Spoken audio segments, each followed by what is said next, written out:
Hi everyone! Welcome back to my YouTube channel. Sa video ito ay tuturo ko sa inyo kung paano ba gumawa ng automated template na i-assign niya yung mga academic award based sa final grade ng mga estudyante. Meron tayo dito tatlong column. Niready ko na yung column for student names, final grade, at dito naman sa column C, dito natin nalagay yung formula kung saan kapag binago natin ang mga final grade na estudyante, it will automatically assign yung mga academic award nila.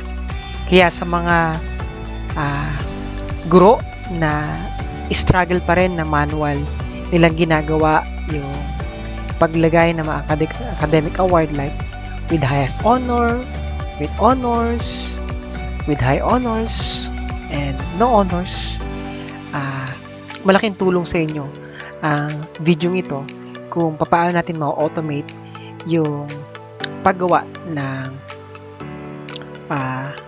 automated template to assign yung mga honors o academic awards ng ating mga students. So, ito, i-ready natin yung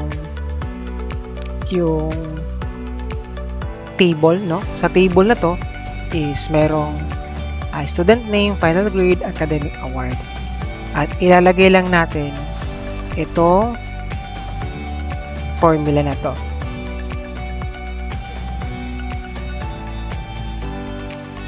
Okay.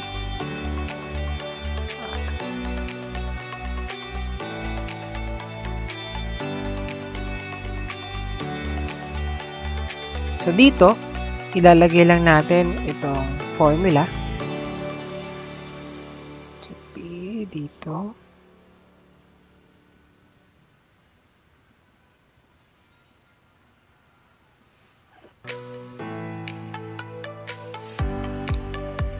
So, as you can see,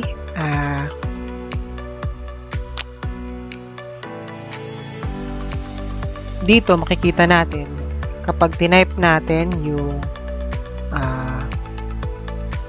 itong mga formula na to, it will automatically assign yung academic award ng ating mga estudyante. So, for example, binago natin ito. Okay? Itong 99,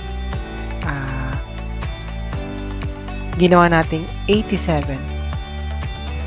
Automatically, no honor siya. So, basically kasi ang ating kinukuha dito na sa ating base sa ating formula, kapag greater than 98 with highest honor yung kukuha niya, and greater than 95 with high honors, and greater than 90 with honors, and below sa 90 is no honors na. So pwede nyo ditong baguhin kung ano yung mga criteria pa, no?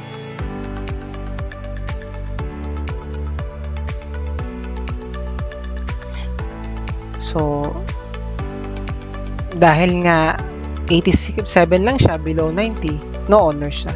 So, pag ginawa naman natin siyang, for example, 85, so, same pa rin, no? So, try natin gawing 90, so, with honors. So, it will automatically assign yung mga academic award ng estudyante. Now, usually, ginagawa natin, if ini-filter natin isa-isa yung nandito. So, para mas padali yung pag-filter natin, para sa halip na pindutin natin to, tapos sabay kunin natin yung with highest honors, gagamit tayo ng slicers. So, dito, mag-insert lang tayo ng isang row. Okay? Tapos, dito, table design, meron dito yung slicer, at kunin lang natin tong academic award. Ito slicers, gawin lang natin tong ayan, 2. Okay,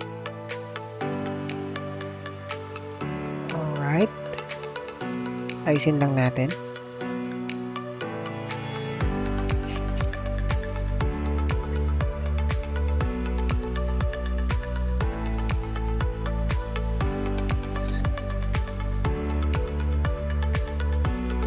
Gawin natin itong dark blue. Okay. Now, using slicers, no? So, mas mapadali yung ating pag-filter ng mga academic awards if you want to know kung sino-sino ba yung mga estudyante na nakakuha ng with honors, with highest honors, and no honors. So, dito, ang gagawin natin is once we click yung with highest honors, it will automatically filter yung mga estudyante na merong highest honors. And then, kung gusto niyo naman itong i-unfilter, click nyo lang itong icon to dito to clear the filter. So, same thing, no? So, once we click with high honors or with honors, with high honors, no honors, so it will automatically filter, no, yung mga academic award nila.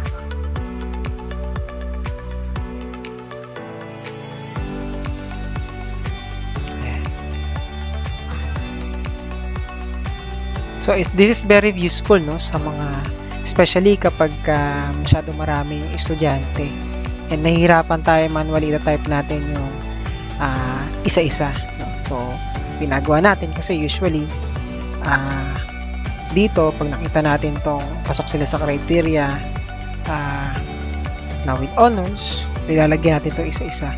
Pero, using this template and formula, we can easily automate yung paglagay ng mga academic awards, and then using also the slicers, we can check or segregate, no, yung kung sino-sino yung mga estudyante na kuha ng academic award based dun sa criteria. So, ayan, I hope na marami kayo natutunan, no, sa ating video ito. So, by the way, Happy Teacher's Day pala sa ating mga guro.